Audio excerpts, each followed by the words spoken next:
Welcome back to Lavanya Ramesh వంటలు. నేను మీ Lavanya.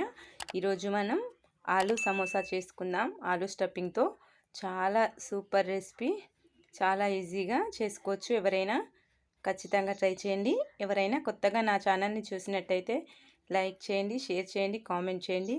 Please subscribe మాత్రం చేసుకొని పక్కనే ఉన్న బెల్ ఐకాన్ కొడితే నేను ఏ వీడియో పెట్టినా మీకు నోటిఫికేషన్ వస్తుంది.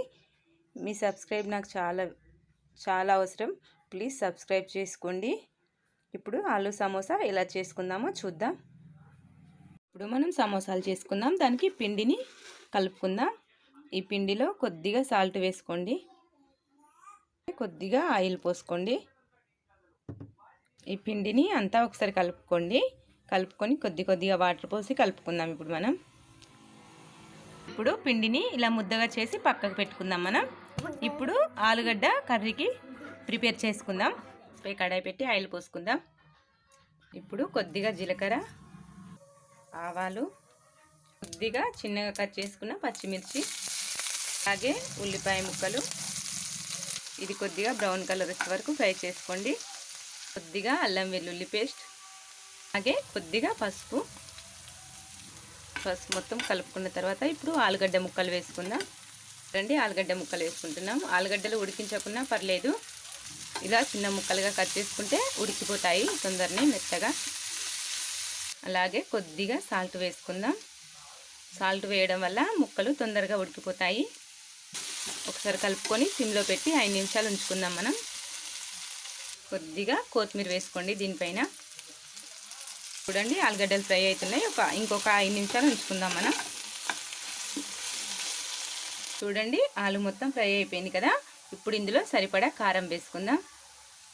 అలాగే కొద్దిగా ధనియాల పొడి, కొంచెం జీలకర్ర పొడి. ఒకసారి ఇదంతా కలిసేలా కలుపుకోండి. ఆలుగడ్డ ఉడికించుకొని వేసుకుంటే టేస్ట్ అంత బాగుండదు. ఇందులో చిన్న కోసి ముక్కలుగా వేసుకుంటే ఉడికిపోతుంది. ఇలా స్మాష్ చేసుకోండి కొద్దిగా. చూడండి ఆలు స్టఫింగ్ రెడీ అయిపోయింది. ఇప్పుడు ఇది మనం చల్లారే వరకు సమోసా షీట్స్ తయారు చేసుకుందాం. గ్యాస్ ఆఫ్ చేసుకుంటున్నాను ఇప్పుడు నేను. చూడండి ఇలా చేసుకొని ఇప్పుడు చపాతీలా చేసుకుందాం పల్చగా. చూడండి పిండి వేసుకొని ఇలా అన్నిటినీ పల్చగా చేసుకోవాలి.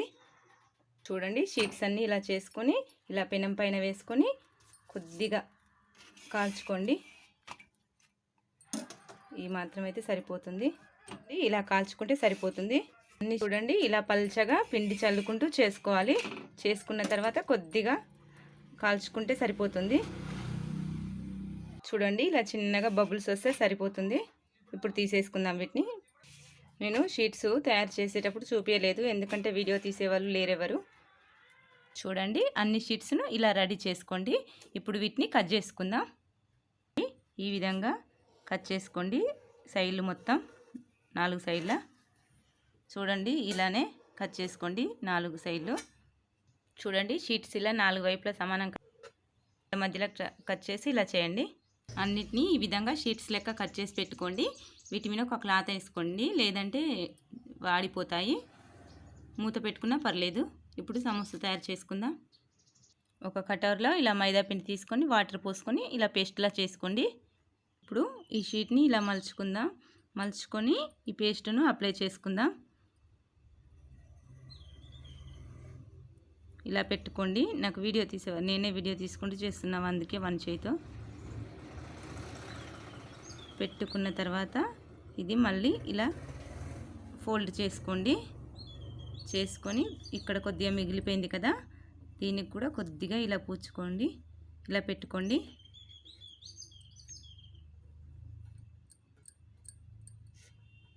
ఇలా పెట్టుకొని ఇది కూడా ఇలా ఫోల్డ్ చేయండి.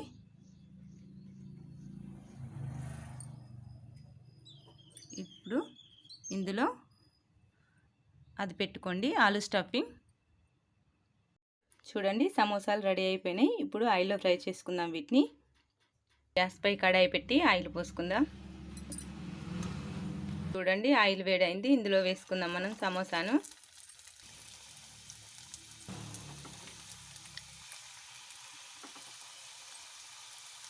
చూడండి సమోసాలు మొత్తం ఇందులో వేసుకున్నాం.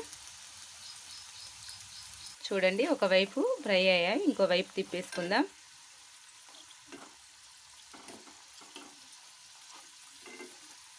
చూడండి సమోసా రెడీ అయిపోయింది.